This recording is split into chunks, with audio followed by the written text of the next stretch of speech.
अनिका के बारे में डॉक्टर के मुंह से जब रोहित ने वो बातें सुनी तो उसे बहुत हैरानी हुई। तभी रोहित ने डॉक्टर से पूछा कि आखिर डॉक्टर को किस चीज का डर था। उसके इस सवाल पर डॉक्टर ने जवाब दिया, अनिका जी किसी चीज से बुरी तरह से डर गई थी और उस डर के कारण इनके दिमाग पर बहुत गहरा असर पड़ा और जब इनके दिमाग पर स्ट्रेस बढ़ गया तो वो उसे कंट्रोल नहीं कर पाई और आखिर में अनिका जी बेहोश हो गई। ऐसे में अक्सर हालात बहुत ज्यादा बिगड़ जाते हैं, पर आप ऊपर वाले का शुक्रिया कीजिए कि अनिका जी के साथ ऐसा कुछ नहीं हुआ। उनका दिमाग अभी स्टेबल है और हार्ट बीट भी। रोहित ने जब ये सुना तो उसके होश उड़ गए। उसे समझ नहीं आ रहा था कि आखिर अनिका किस बात को लेकर डर गई थी, क्योंकि वो तो जब बेहोश हुई थी उससे पहले वो खाना खा रही थी और फिर वहां से सीधे रोहित के कमरे में आ गई थी। तो अब रोहित को समझ नहीं आ रहा था कि आखिर अनिका के बेहोश होने का कारण क्या था। इस वक्त अनिका उसकी आंखों के सामने थी, मगर रोहित कहीं ना कहीं बुरी तरह डिस्टर्ब हो गया था। उसकी आंखों में नमी आ गई थी, मगर वो अभी बच्चों के सामने अपनी आंखों की नमी दिखाना नहीं चाहता था। वो कमजोर नहीं बनना चाहता था, इसलिए उसने अपने इमोशन को कंट्रोल में रखा और डॉक्टर की तरफ देखकर कहा, डॉक्टर मुझे समझ नहीं आ रहा कि आखिर अनिका को किस चीज का डर लगा, क्योंकि वो तो मेरे साथ ही थी। मैं यहाँ बिस्तर पर बैठा हुआ था और वो वहां पर खड़ी थी। फिर अचानक से वो चीखी और उसके बाद में कुछ पूछता या उसके पास जा पाता वो जमीन पर गिर गई। मुझे कुछ समझ नहीं आया। मैंने पहले खुद से ट्राई किया कि वो होश में आ जाए, मगर जब मुझे कुछ समझ नहीं आया तो फिर मैंने आपको फोन किया। डॉक्टर को रोहित सारी बातें बताकर चुप हो गया। उसके चेहरे पर बेचैनी साफ नजर आ रही थी। डॉक्टर ये बात अच्छी तरह से समझ गए थे। डॉक्टर ये बात अच्छी तरह से जानते थे कि रोहित अनिका से कितना प्यार करता था। इसी बीच अचानक से डॉक्टर के चेहरे पर एक मुस्कान आ गई। रोहित ने जब उस मुस्कान को देखा तो उसे कुछ समझ में नहीं आया। उसने डॉक्टर से पूछा, क्या हुआ डॉक्टर, आप इस तरह मुस्कुरा क्यों रहे हैं, क्या बात है? तभी डॉक्टर ने कहा, कितनी अजीब बात है ना।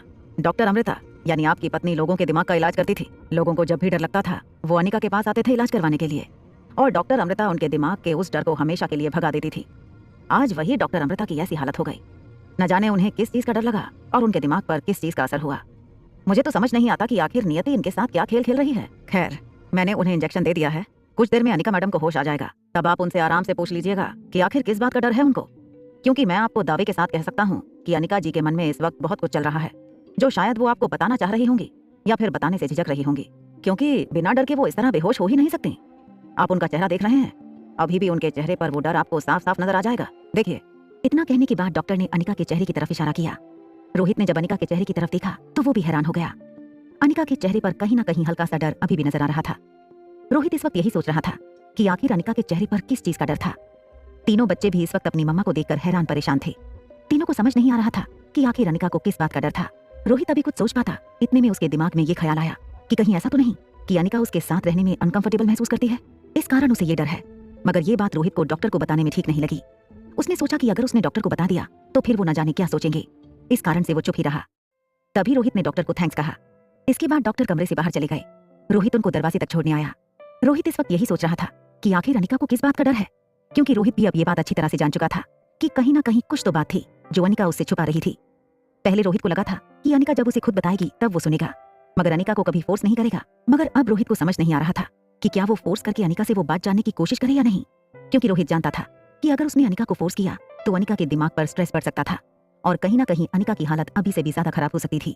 इस बात का डर रोहित को हमेशा ही लगा रहता था, इसलिए अब वो पूरी तरह से दुविधा में पड़ गया था। रोहित सोच ही रहा था, इतने में आर्यन कमरे से दौड़कर रोहित के पास आया। आर्यन को इस तरह दौड़ता हुआ देख रोहित कुछ कहता, इससे पहले आर्यन के मुंह से निकला, मम्मा को होश आ गया। आर्यन के मुंह से जैसे ही रोहित ने यह सुना उसके दिल को राहत मिली। वो दौड़कर अपने कमरे की तरफ गया। रोहित जाकर अनिका के सामने खड़ा हो गया। अनिका की आंखें खुल चुकी थीं। उसने जैसे ही रोहित को अपने सामने देखा वो घबराने लगी। उसकी घबराहट देख रोहित को कुछ समझ नहीं आया। वो अभी कुछ कहता, इससे पहले रिया ने कहा, मम्मा मम्मा आप डर क्यों रही हैं, ये पापा हैं। रिया ने जिस तरह से ये कहा था रोहित ने बीच में टोकना सही नहीं समझा। उसने तीनों बच्चों से कहा, शायद मुझे लगता है कि तुम्हारी मम्मा मेरे यहाँ होने से कंफर्टेबल महसूस नहीं कर रही हैं। मैं वहाँ बाहर टेरेस गार्डन में हूँ, तुम लोग अपनी मम्मा का ख्याल रखना। इतना कहने के बाद रोहित वहाँ से चला गया। उसे अंदर ही अंदर बहुत ही ज्यादा बुरा लग रहा था कि आखिर उसने ऐसा क्या कर दिया था कि अनिका अब उससे डरने लगी थी। रोहित को वो पल याद आ रहा था जब अनिका घर आई थी और जब याददाश्त खोने के बाद उसने पहली बार अपनी आंखें खोली थी।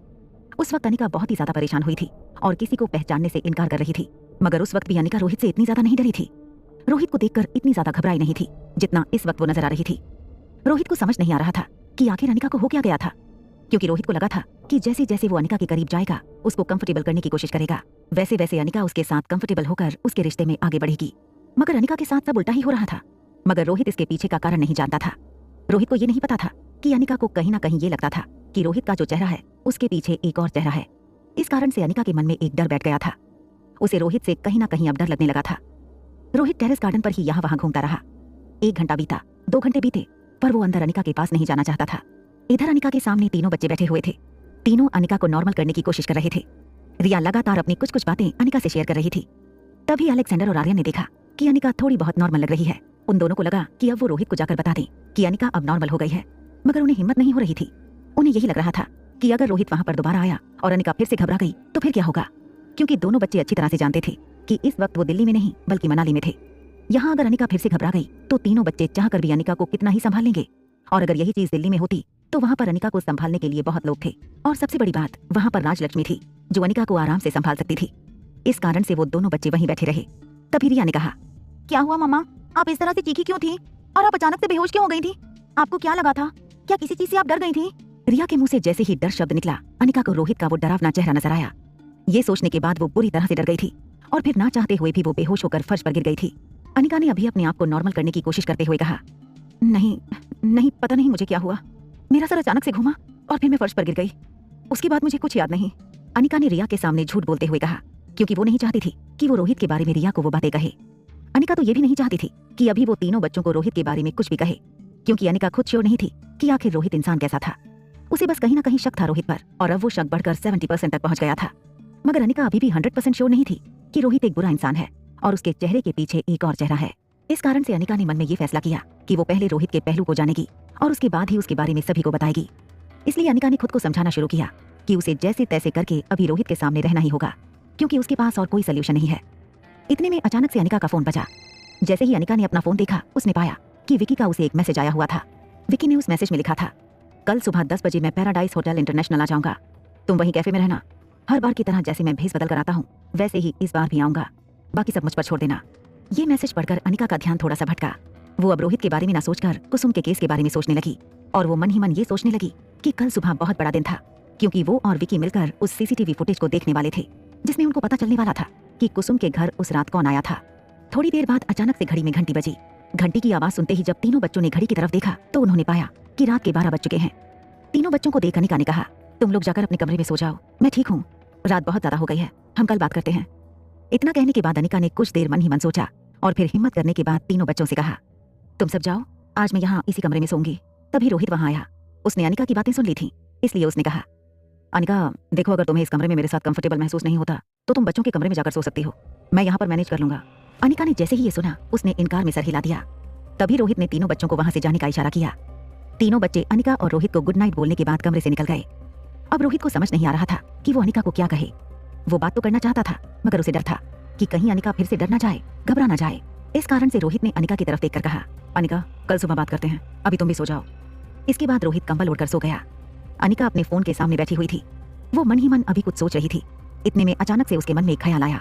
उसने अपने फोन में विकी को एक मैसेज टाइप करते हुए लिखा, कल हम मिलेंगे मगर कैफे में नहीं, मैं तुम्हें जिस जगह पर बुला रही हूँ वहां पर ठीक 11 बजे पहुंच जाना, मैं तुम्हारा इंतजार करूंगी। इतना कहने के बाद अनिका ने गहरी सांस ली। उसके मन में क्या चल रहा था? आखिर अनिका ने मिलने की जगह क्यों बदल दी थी? ये अनिका और आने वाला वक्त ही जानता था।